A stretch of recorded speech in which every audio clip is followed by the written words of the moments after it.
परिवार ने अपने मन से सुनिश्चित जैसा कर लिया, पर जब बेटे के सामने बात रखी तो उसने कहा, आप जैसा कहोगे ठीक रहेगा, लेकिन मुझे एक बार आचार्य श्री के दर्शन कर लेने दो, 2-4 घंटे का समय मुझको दे दो। 2-4 घंटे का समय मुझको दे दो। और आचार्य श्री संभवतः उस समय टड़ा या सिलवानी में या कहीं आसपास विराजमान थे, और परिवार सभी दर्शन क्यों नहीं कराएगा, वो तो अपने कुल गुरु माने जाते हैं, कुल गुरु हैं वो तो। चलो गए। आभास कुछ हो भी गया था, लेकिन बात स्पष्ट नहीं हुई। उसने अचानक ऐसा क्यों कहा, टालने के लिए शायद कहा होगा। आचार्य श्री को क्यों याद किया, कुछ तैयारी अंदर की हो सकती है। और फिर संस्कार प्रभाव परिवार में था ही। जाकर के आचार्य श्री से उसने बात की, गुरुदेव ये अलग तैयारी कर रहे हैं, और मैं तो आपके चरणों में ही रहना चाहता हूँ, और मैं आजीवन व्रत लेना चाहता हूँ, मुझे शादी नहीं करानी। आचार्य श्री तो सुनकर के प्रसन्न हो गए, क्योंकि परिवार परिचित था। आचार्य श्री ने प्रेरित नहीं किया, कुछ कहा नहीं, स्वयं आया, परिवार के साथ आया और निवेदन कर रहा है। तो हंसते हुए पहले पूछो तो सबसे, आचार्य श्री मुझे करना है और बाकी क्या। फिर भी औपचारिकता बस जब चर्चा परिवार के सामने आई, संतोष जी को स्पष्ट रूप से बात मालूम हुई, तो वो आचार्य श्री के सामने क्या बोल सकते। सिर झुका करके कहने लगे, गुरुदेव रास्ता कठिन है, मार्ग कठिन है, पर यदि वो तय करता है तो मैं स्वयं ऐसी भावना रखता हूँ, तो मैं और आपके लिए आपके सामने मैं कैसे मना कर सकता हूँ। आप जो उचित समझें आशीर्वाद प्रदान करें। आचार्य श्री तो ये समझ भी रहे थे कि इसके अलावा दूसरा कोई उत्तर परिवार की तरफ से आने वाला नहीं है। ऐसा आचार्य श्री का प्रभाव है परिवारों पर। बहुत अच्छे से सभी तैयारियां हो रही थी, बहुत बड़े रूप में सब करने का भाव था, लेकिन जब इस तरह का निर्णय हुआ तो आचार्य श्री की प्रसन्नता तो हुई। आचार्य श्री की प्रसन्नता को देख करके परिवार में भी धर्म के रूप में प्रसन्नता का भाव आया। मोह का परिणाम तो परिवारीजनों को व्याकुल करता ही है, तो मोह के परिणाम ने तो असर डाला होगा, लेकिन धर्म के भाव ने उस मोह के परिणाम को दबाया और पूरे परिवार ने गुरुवर का आशीर्वाद लिया। ऐसे संतोष सिंघई का जीवन क्षेत्र को समर्पित है। गुरु संकेतों में गुरु का आशीर्वाद लेकर के अपनी क्षेत्र कमेटी के साथ वो पूरा योगदान देते हैं। बीरेश सेठ एक बहुत प्रतिष्ठित परिवार दमोह का है, सेठ परिवार। उनका काफ़ी इस संयोजना में बहुत बड़ा तन मन धन से समर्पित भावों से योगदान रहा। भागचंद जी टौरिया साहब भी एक जानी पहचानी हस्ती दमोह की रहे। टौरिया परिवार बहुत बड़ा परिवार है, उनका योगदान भी बहुत बड़ा रहा। मलैया परिवार में जयंत मलैया स्वयं मिनिस्ट्री में हमेशा रहे हैं, उनका योगदान बहुत बड़ा वैसे समाज को भी रहा है और शहर को भी रहा है, क्षेत्र को भी रहा। और जयंत मलैया तो फिर भी संकोची स्वभाव के, ज़्यादा आगे बढ़ कर के बात करते नहीं, और फिर मिनिस्ट्री में है तो ज़्यादा कुछ बोल नहीं सकते। लेकिन ये भले मंत्री हों, पर बिना मंत्री पद के उनकी श्रीमती मंत्राणी से भी बढ़ कर के जो काम करने वाली डॉक्टर सुधा मलैया बहुत बोल्ड है और बहुत समर्पित भी क्षेत्र के लिए हैं। आचार्य श्री के भावों को समझ करके इस बहुत बड़े द्वंद्व और दुविधा के समय में उन्होंने एक समाज को बहुत अच्छा नेतृत्व दिया और निर्भीकता से उन्होंने मोर्चा संभाला। वो तो पार्टी में है, कोई मिनिस्ट्री में थोड़ी थी। पार्टी में रहने वाला कुछ भी कर सकता है, मिनिस्टरों की अपनी सीमाएं होती हैं आधिकारिक तौर पर उन्होंने बहुत अच्छा मोर्चा संभाला और बहुत बड़े सहयोग के साथ इस कार्य को, समाज को संबल दे करके आगे बढ़ाया। अभी 3-4 भाग बड़े बड़े कुंडलपुर से संबंधित डॉक्टर सुधा मलैया के निकले हुए हैं। आचार्य श्री के सानिध्य में उनका लोकार्पण हुआ। एक प्रति हमारे लिए भी उनके द्वारा यहीं बागीदोरा में भेजी गई, क्योंकि हमारे से भी उन्होंने कुछ संस्मरण आदि लिए और मस्तकाभिषेक के समय मार्गदर्शन वो लेते रहते थे। विदिशा से हृदय मोहन जी का नाम जाना पहचाना है। उनका योगदान भी इस कार्य को आगे बढ़ाने में और सरकार से सहयोग दिलाने में बहुत बड़ा रहा। उनका नेतृत्व भी समाज में आज भी विदिशा में है। हम लोगों के समय भी उन्होंने समाज को बहुत बड़ा नेतृत्व दिया, समाज का संगठन बहुत बड़ा खड़ा तैयार किया। शीतल धाम के लिए उन्होंने बहुत बड़ी भूमिका निभाई, अभी भी निभा रहे हैं। और ऐसा करके इन्होंने एक बहुत अच्छी टीम बना ली थी, जिस टीम ने कुंडलपुर महामहोत्सव को बहुत अच्छे से संपन्न कराया और आगे के इन कार्यों में भी उनका बहुत बड़ा योगदान रहा। इसके पहले बाबू ताराचंद जी जो बैंक के मैनेजर थे, रिटायर होने के बाद में कुंडलपुर के लिए उन्होंने बहुत बड़ी सेवाएं दी और इतने सरल सहज व्यक्तित्व के धनी ताराचंद जी बाबू थे कि मतलब थे तो वो अध्यक्ष, पर सैकड़ों लोगों ने उनको कई बार ऐसा भी देखा कि झाड़ू लेकर के वो क्षेत्र की सफाई कर रहे हैं, हाँ, कूड़ा कचरा उठा करके अलग कर रहे हैं। इतनी सरलता से क्षेत्र की सेवाएं दी थी उन्होंने। अभी संतोष संगई अपनी सेवाएं दे रहे हैं।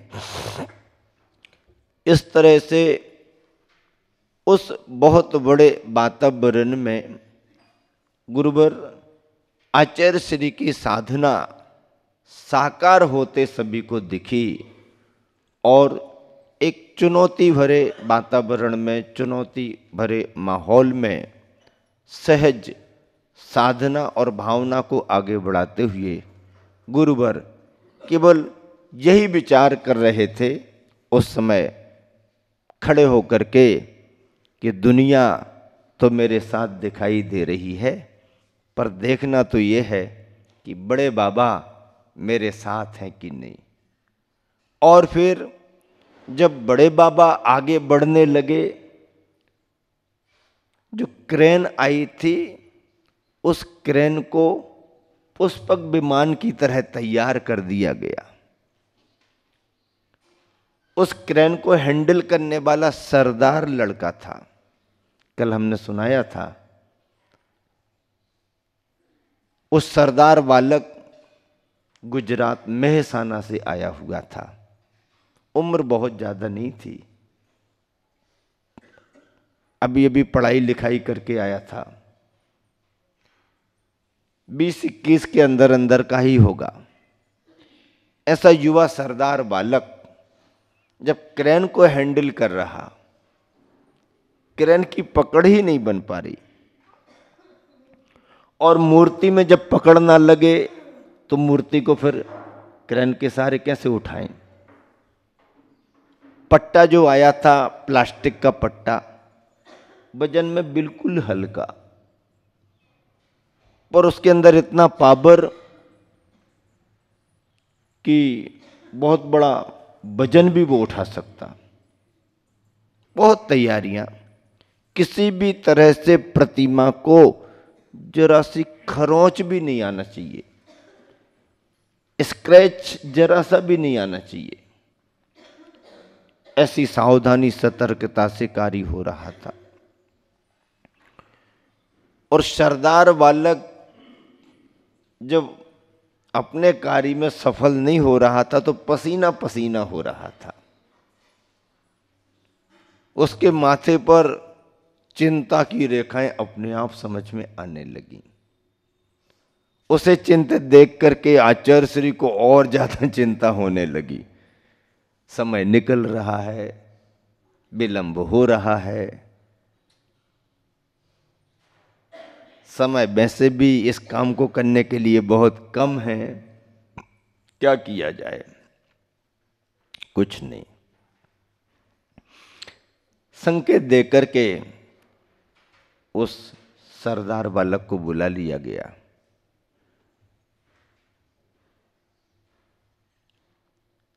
सांकेतिक पूछताछ शुरू कर ली। क्या करते हो, कैसा करते हो? सहज रूप से श्रद्धा से आशीर्वाद मांग रहा था। बाबा जी आशीर्वाद दो, हमारा काम होना चाहिए। कभी रुका नहीं हमारा काम। इससे बड़े बड़े काम हमने किए हैं, ये काम अटक रहा है, थोड़ा आशीर्वाद दो। आचार्य जी समझ गए कि तूने बड़े बड़े काम तो कर दिए हैं, ये बात सही है, लेकिन ये काम अटक रहा, ये भी सही है। क्यों अटक रहा? आचार्य को अंदाज लग गया कि सरदार परिवार का बालक है, परिवारों में चलता है, शायद इसका भी चलता ही होगा, इसे त्याग करा देना चाहिए। जब तक ये त्याग नहीं करेगा कैसे काम बनेगा? बड़े बाबा का काम है, धर्म का काम है, कोई सामान्य पत्थर थोड़ी उठाना है। उसको संकेतों में पूछ लिया, क्यों, कुछ नियम वगैरह ले सकते क्या? बाबा जी क्या नियम? उसको लगा कोई कठिन नियम देंगे। नहीं नहीं, ऐसा कुछ खाते पीते तो नहीं हो। अब खाते पीते पूछ लिया जाए तो वैसे तो दुनिया खाती पीती है, कौन नहीं खाता पीता? उपवास करते हैं क्या? उपवास करता कोई है? सभी खाते पीते हैं। पर इन खाते पीतों को यदि पूछ रहे क्यों खाते पीते तो नहीं हो, तो ये समझ जाएगा क्या पूछ रहे हैं। वो ये समझ लेता कि भोजन पानी की बात नहीं कर रहे। खाते पीते का मतलब ये तो खाने पीने वाले, इनसे क्या बात करना, खाने पीने वाले तो इनसे, खाने पीने वाले इनसे क्या बात करना, मतलब समझ जाते कि क्या खाने पीने वाले, क्यों कुछ खाते पीते तो नहीं। संकोच में आ गया, चुप रह गया। देखो धर्म का काम है, बड़ा काम है, भगवान की प्रतिमा विराजमान कर रहे हो तुम, नॉनवेज वगैरह तो नहीं करते। यदि ऐसा कुछ होगा तो ये इसीलिए तो ऐसा हो रहा। उसके ख्याल में आ गया, अरे ये मामला है। और उसने कहा, गुरुदेव बात सही है, त्याग करो, त्याग करो, त्याग करने का प्रभाव पड़ेगा। जी गुरुदेव, आज से त्याग करता हूं, नॉनवेज का त्याग करता हूं। उसने मांसाहार का त्याग कर दिया।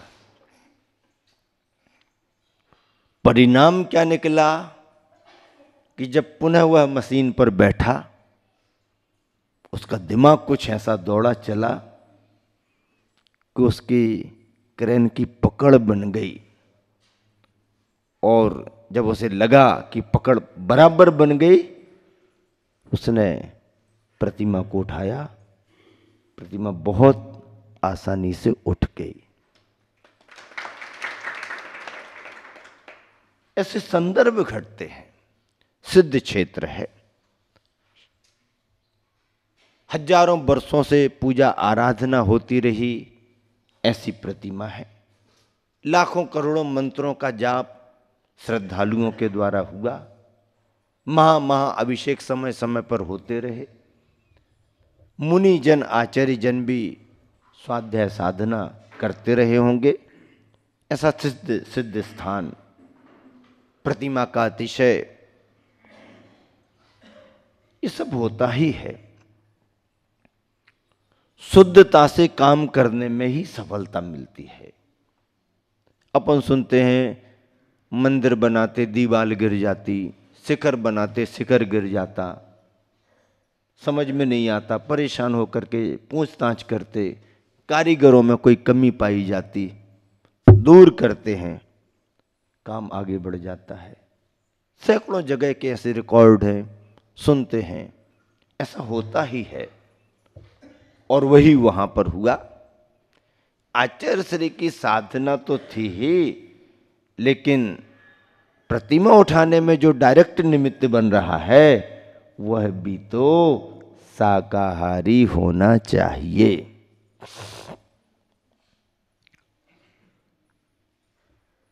प्रतिमा विराजमान करने के बाद यूं ही नहीं छोड़ा गया। इतनी क्रिया होने पर प्रतिमा को पुनः प्रतिष्ठित करना पड़ता है। ये बात अलग है कि नई निर्मित प्रतिमा को जैसे पंच कल्याणक किए जाते हैं, वैसे पंच कल्याणक प्राचीन प्रतिमाओं को करने की जरूरत नहीं, लेकिन 3 कल्याणक तो करने ही पड़ते हैं। इतना बड़ा कार्य हुआ है, इस तरह से कार्य हुआ है, तो 3 कल्याणक करना पड़ेंगे। गर्भ जन्म की बात नहीं होती है, दिगंबर मुद्रा के दीक्षा संस्कार, केवल अज्ञान की क्रियाएं संस्कार और निर्वाण कल्याणक, इन 3 कल्याणकों को करने पर ही प्रतिमा पुनः प्रतिष्ठित और पूजा के योग्य शुद्ध मानी जाती है। आपने फोटो में देखा होगा, आचार्य श्री प्रतिमा के संस्कार कर रहे हैं। अगले दिन से ये विधि शुरू हो गई। प्रतिमा को कल्याणकों के संस्कार दिए गए और संस्कार देने के बाद में 19 जनवरी को नए स्थान पर, उच्च स्थान पर विराजमान होने के बाद, प्रतिष्ठा के संस्कार देने के बाद संघ के सानिध्य में पहला अभिषेक भी संपन्न कराया गया। ये विधि है और गुरुवर आचार्य श्री ने इन सब बातों का ध्यान रख करके बहुत अच्छे तरीके से विधि विधान पूर्वक बड़े बाबा का पूरा बहुमान, पूरा सम्मान किया। आज प्रतिमा विराजमान होने के बाद और कितनी प्रभावकारी दिखने लगी है। अभी तो कार्य बहुत जोरों से चल रहा है। निचले कोर्टों से लेकर के ऊपर के कोर्टों में और अंतिम कोर्ट से भी सारे फैसले हो चुके हैं और अंतिम फैसला कुंडलपुर सिद्ध क्षेत्र के पक्ष में ही आया है।